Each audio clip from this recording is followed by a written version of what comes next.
Assalamualaikum warahmatullahi wabarakatuh. Apa kabar semuanya? Alhamdulillah insya Allah sehat ya nak. Dan alhamdulillah hari ini kita bertemu kembali untuk belajar bahasa Indonesia. Pada pertemuan kali ini kita akan melanjutkan pembahasan sebelumnya, yaitu kita akan melanjutkan mengenai menulis teks deskripsi. Dan adapun dalil integrasinya adalah Quran Surah Al-A'raf ayat 56.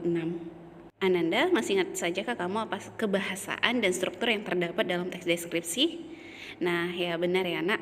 Jadi di dalam teks deskripsi itu salah satunya juga ada kata umum dan kata khusus, kemudian juga ada penggunaan majas dan sebagainya. Jadi nak, ketika kita menuliskan sebuah teks, baik itu teks deskripsi, teks narasi, teks prosedur, nah kita juga harus memperhatikan struktur, kebahasaan, serta isi yang akan kita sampaikan dalam teks tersebut. Sebuah teks yang baik bukan hanya dibaca dalam sekali baca saja nak, tapi juga dibaca berulang kali, bahkan dilakukan revisi berkali-kali sehingga menghasilkan teks yang berkualitas. Jadi bagaimana sih langkah-langkah untuk menulis teks deskripsi? Ada beberapa langkah dalam menulis teks deskripsi, yaitu akan kita bahas pada pertemuan ini. Langkah-langkah penyusunan teks deskripsi. Yang pertama adalah menentukan atau memilih objek. Yang kedua, menetapkan tujuan deskripsi. Ketiga, mengumpulkan data. Keempat, membuat kerangka tulisan. Kelima, mengembangkan kerangka tulisan. Dan yang keenam adalah menyunting teks deskripsi. Nah, pada langkah pertama, Ananda menentukan atau memilih objek. Nah, di sini Ananda penting sekali untuk menentukan objek apa sih yang akan Ananda tuliskan. Langkah satu ini akan menjadi fokus Ananda dalam menuliskan teks deskripsi.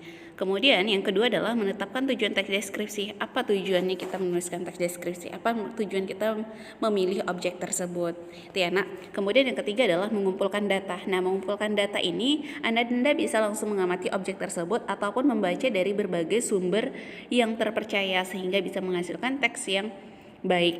Selanjutnya adalah membuat kerangka tulisan. Nah, pada tahap keempat ini membuat kerangka tulisan penting agar tulisan Ananda nanti menjadi lebih terarah.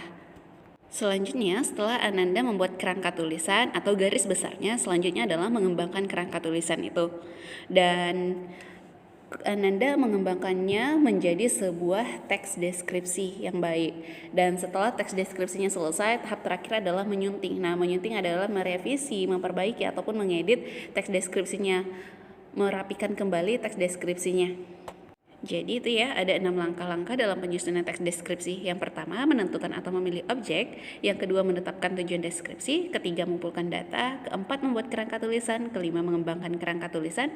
Dan yang keenam adalah menyunting teks deskripsi. Nah, selamat berlatih Ananda semuanya. Terima kasih. Assalamualaikum warahmatullahi wabarakatuh.